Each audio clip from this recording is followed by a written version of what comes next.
Bayangkan sejenak, Anda berdiri di hadapan sesuatu yang tidak pernah dibayangkan manusia sebelumnya.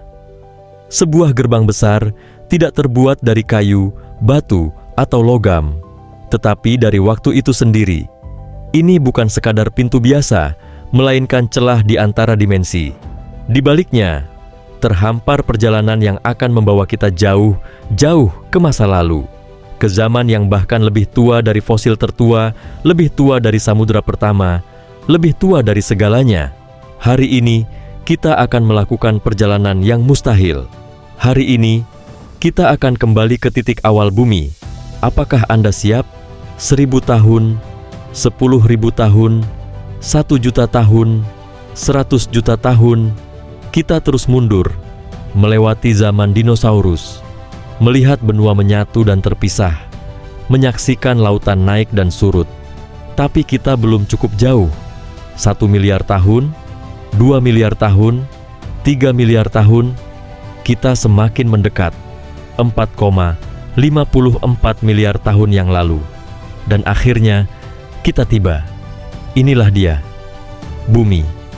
Tapi, apakah ini benar-benar bumi? Yang kita lihat di depan kita bukanlah planet hijau yang subur, bukan dunia yang memiliki langit biru dan lautan luas. Bumi yang baru lahir adalah neraka. Langit tidak biru, tetapi oranye kemerahan, dipenuhi gas beracun seperti karbon dioksida, metana, dan amonia. Kita tidak bisa bernafas di sini. Suhu di permukaan lebih dari 1500 derajat Celcius, cukup panas untuk melelehkan batu dalam hitungan detik. Apakah ini benar-benar tempat yang suatu hari akan menjadi rumah bagi manusia? Iya, tapi sebelum itu terjadi, bumi harus melewati serangkaian peristiwa luar biasa. Ini baru permulaan. Kita berdiri di tengah-tengah kehancuran. Bumi masih dalam tahap awal pembentukannya, tetapi ia tidak sendirian. Di kejauhan, sebuah objek besar meluncur dengan kecepatan luar biasa. Itulah Theia. Theia adalah sebuah protoplanet, sebuah dunia kecil yang juga terbentuk dari sisa-sisa debu dan gas tata surya. Tapi itu berada di jalur tabrakan langsung dengan bumi. Dan dalam hitungan detik, sesuatu yang luar biasa akan terjadi. Theia menabrak bumi dengan kecepatan lebih dari 40.000 km per jam. Kekuatan hantaman ini lebih besar dari gabungan semua bom nuklir yang pernah diledakkan manusia. Akibatnya, sebagian besar mantel bumi terlontar keluar angkasa, membentuk cincin puing yang mengorbit planet ini. Dan dari reruntuhan ini, bulan mulai terbentuk. Bulan yang kita lihat setiap malam adalah sisa dari salah satu tabrakan paling dahsyat dalam sejarah planet kita. Tapi kisah bumi belum selesai. Ada lebih banyak peristiwa besar yang akan terjadi. Setelah tabrakan Theia, bumi masih berupa bola api yang tak bersahabat. Tapi sesuatu sedang terjadi. Asteroid dan komet terus menghantam permukaan, tetapi kali ini mereka membawa sesuatu yang berharga. Komet dan asteroid ini mengandung es, dan saat mereka meledak di permukaan panas bumi, es itu mencair, berubah menjadi uap. Uap ini naik ke atmosfer, lalu perlahan mulai berkondensasi. Kemudian, hujan pertama turun, dan akhirnya, dunia yang dulu hanya lautan api, kini mulai berubah. Tetapi, apakah ini cukup untuk kehidupan? Belum, karena meskipun lautan telah terbentuk, dunia ini masih kosong. Tapi sesuatu yang luar biasa akan segera terjadi, sesuatu yang akan mengubah segalanya. Sekarang, kita berada di dasar laut pertama bumi. Airnya gelap, penuh dengan mineral dari aktivitas gunung berapi bawah laut, tetapi di sini, di tempat yang paling mustahil, kehidupan pertama mulai muncul. Molekul organik mulai berkumpul, membentuk sesuatu yang belum pernah ada sebelumnya. Ini bukan sekadar reaksi kimia, ini adalah awal dari kehidupan. Dari titik ini, kehidupan akan terus berkembang, dari mikroba kecil menjadi organisme yang lebih kompleks. Dan suatu hari nanti, dalam perjalanan miliaran tahun ke depan, manusia akan muncul. Sekarang, kita kembali ke masa kini. Kita telah menyaksikan perjalanan panjang bumi, Dari kehancuran hingga penciptaan, bumi yang kita kenal saat ini dulunya adalah lautan api. Tapi dari kekacauan itu muncullah kehidupan, hingga akhirnya kita pun ada di sini.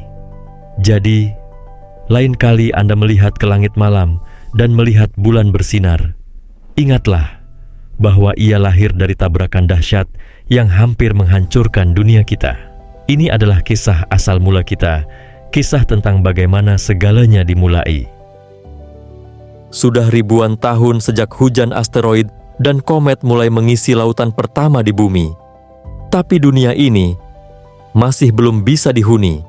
Langitnya bukan biru, ia gelap, pekat, dipenuhi dengan awan tebal yang hampir tidak membiarkan cahaya matahari menembus permukaannya.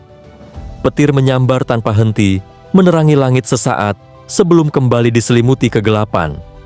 Di atmosfer, racun memenuhi udara.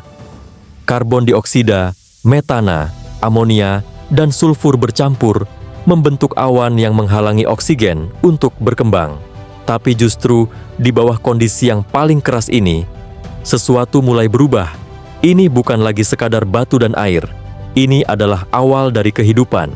Kita berada di dasar lautan pertama di bumi. Tempat ini sunyi, tetapi di sini keajaiban mulai terjadi.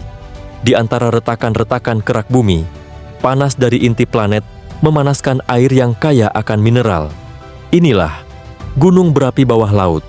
Dan dari kepulan asap yang keluar dari lubang-lubang hidrotermal ini, lahirlah zat pertama yang membentuk kehidupan. Asam amino, nukleotida, dan protein mulai menyusun diri. Tapi mereka masih bukan kehidupan. Mereka hanyalah bahan baku. Lalu, bagaimana caranya dari sekumpulan molekul ini bisa menjadi sesuatu yang hidup?